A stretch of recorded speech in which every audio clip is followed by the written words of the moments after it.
रात का अंधेरा। नमस्कार मित्रों, आज मैं आप लोगों को बतलाने जा रहा हूँ तीसरे पार्ट में कि पर्यावरण संरक्षण के बारे में।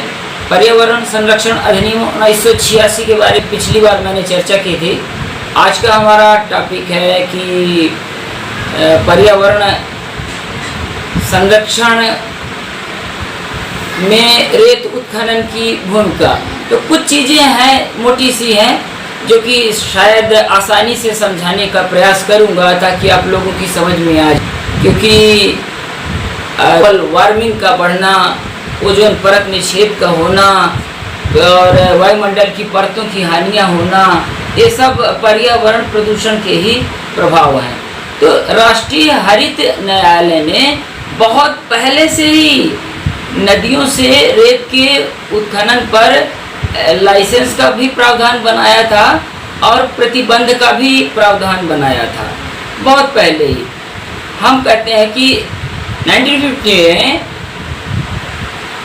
PWD को राष्ट्रीय न्यायालय ने एक प्रस्ताव पारित किया था। उसने PWD को ये कहा था कि PWD मतलब आप समझ रहे हैं, पब्लिक वर्क डिपार्टमेंट, लोक निर्माण विभाग। PWD कहा गया था कि आप अगर किसी भी प्रकार का कोई निर्माण कार्य करवाएंगे तो उसमें आप विनिर्मित रेत का इस्तेमाल करेंगे। विनिर्मित रेत का इस्तेमाल किया जाएगा, क्रस्ट माइन का। ऐसा क्यों कहा गया था? क्योंकि तमिलनाडु और विशाखापट्टनम ऐसे कई क्षेत्र हैं जहां पर क्रस्ट सीमेंट का रेत का प्रयोग किया जाता है।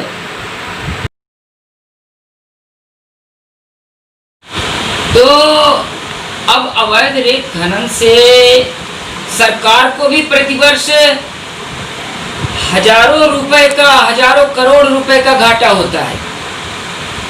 अवैध रेत उत्खनन से राजस्व को हजारों करोड़ रुपए का घाटा हो रहा है अवैध रेत उत्खनन। परंतु इस पर भी अभी तक सरकार ही इस पर अगर इतनी ढिलाई दे रही है।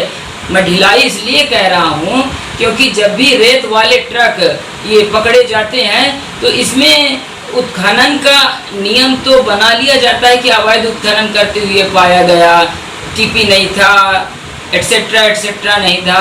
लेकिन वहाँ पर वो क्या GPS या जियो टैग या राष्ट्रीय हरित न्यायालय द्वारा बनाए गए नियमों, उसके 26 धाराओं का उल्लेख कहीं पर करते हैं? नहीं करते हैं, कहीं पर नहीं करते। अगर उन 26 धाराओं का उल्लेख किया जाए तो मैं कहता हूँ कि वन विभाग का अमला उस ट्रक को अपने विभाग के भीतर सड़ा तो सड़ा डालेगा, लेकिन छोड़ेगा नहीं। ये है वन विभाग की कार्रवाई। अब यहाँ पर उदासीनता बरतने की क्या बात है? वहाँ पर वो रेत पर तो ज़्यादा ध्यान दे दिए, लेकिन उसके उत्खनन के कारण उसने किस क्षेत्र से रेत का उत्खनन किया और उस क्षेत्र से उसके पुनर्वास में जितना खर्चा आएगा वो खननकर्ता को देना पड़ेगा। और प्लस जो पर्यावरण को उसके कारण क्षति हुई है उस चीज़ को तो हम भूल ही जाते हैं, पुलिस वाले उस चीज़ को दर्ज ही नहीं करते हैं, जिसके कारण पर्यावरण हरित न्यायालय की जो बातें हैं वो किनारे रह जाती हैं।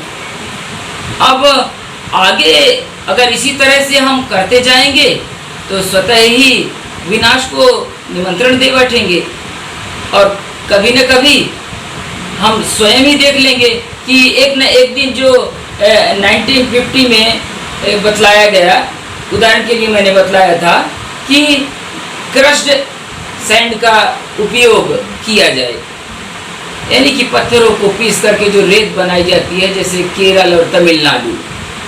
सोचने वाली बात है, थोड़ा सोचिए, स्वयं सोचिए कि ऐसा किया क्यों गया। पारिस्थितिकी यानी कि निर्भरता, वन्य प्राणियों की निर्भरता एक दूसरे से, उनसे हम हैं। जल है तो जंगल है, जंगल है तो हम हैं तो कल है, और यदि जंगल नहीं तो न हम हैं न कल है। सोचना आपके हाथ में है। जय हिंद, जय भारत। अवैध रेत खनन से क्या हानियां हैं?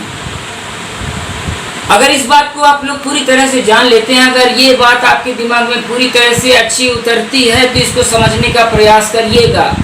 पर्यावरण हरित न्यायालय की स्थापना कोई ऐसे ही नहीं कर दी गई थी। IFS Indian forest services IFS और वन विभाग फॉरेस्ट डिपार्टमेंट वो इसलिए बनाया गया था ताकि हमारे जंगल सुरक्षित, क्योंकि जंगल जब तक है तब तक हमारा जीवन है, तब तक हम हैं, और जंगल जिस दिन समाप्त उस दिन हम समाप्त। अब इसमें हम बतला रहे हैं कि नदियों से रेत का अगर उत्खनन किया जाता है तो नदियों की धारा पर प्रभाव पड़ता है, और नदियों से जो रेत निकालते हैं तो नदियों की जो रेत होती है वो नदी के पानी को शुद्ध करती है। नदी के पानी को शुद्ध करने का कार्य कौन करती है? नदी की रेत। और अगर आप नदी के रेत को ही बाहर निकाल देते हैं तो वो फिर वहाँ का पानी अपने आप प्रदूषित होने लगता है। इसके अलावा भू जल स्तर का घटना, आसपास के क्षेत्रों में पानी की समस्या का, पानी की त्रासदी का आना, और इसके अलावा जो है तरह तरह की समस्याओं का जीव जंतुओं पर प्रभाव पड़ना। हमारे वन्य प्राणी अधिनियम पिछली बार मैंने बतलाया, हमारे पर्यावरण संरक्षण अधिनियम 1986 में जो है तो वायु अधिनियम, जल अधिनियम और जैव विविधता अधिनियम और वन अधिनियम ये आते हैं, और सबके बारे में पिछली बार मैंने विस्तृत से बतलाया था। उसके बारे में जुर्माना भी बतलाया था। लेकिन एक बात और बतलाना चाहूँगा कि केरल और विशाखापट्टनम, केरल विशाखापट्टनम तमिलनाडु ऐसे क्षेत्र हैं कि जहाँ पर क्रस्ट सीमेंट के साथ में क्रस्ट रेत का उपयोग किया जाता है। क्रस्ट रेत का उपयोग किया जाता है। क्रस्ट रेत क्या कहलाती है वो बतलाना चाहूँगा।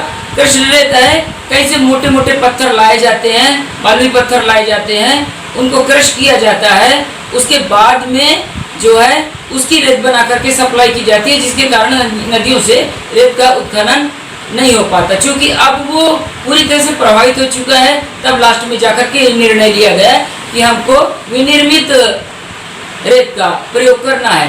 तो PWD को जो ये आदेश दिया गया था, ये भी किसी न किसी भयंकर त्रासदी की ओर ही इशारा दे रहा था, लेकिन अभी तक ये बात हमारी समझ में नहीं आई है।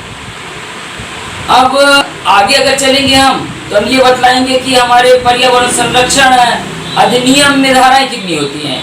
तो मैं बतलाना चाहूँगा कि अपने पर्यावरण संरक्षण अधिनियम में कुल 26 धाराएं होती हैं और 4 अध्याय होते हैं।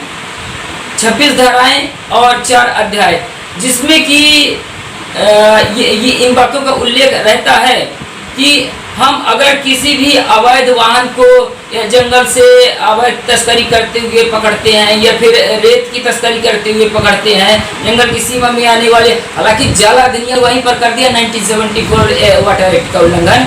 जब हम रेत की खुदाई कर रहे होते हैं, रेत की खुदाई किस पोजीशन में की जाती है? रेत जो बहकर की आती है और किनारे रहती है उसको मजदूरों द्वारा ले जाया जाता है, उसे रेत का उत्खनन या टेंडर ठेका जो भी कहते हैं लिया जाता है। परंतु अंधाधुंध, without GPS, without geo tag किसी भी प्रकार की कोई परमिट नहीं होती है। अब यहाँ पर एक प्रश्न ये उठता है कि हम आखिर इस पर इतना ज़्यादा ध्यान क्यों नहीं दे पा रहे हैं? काट देना।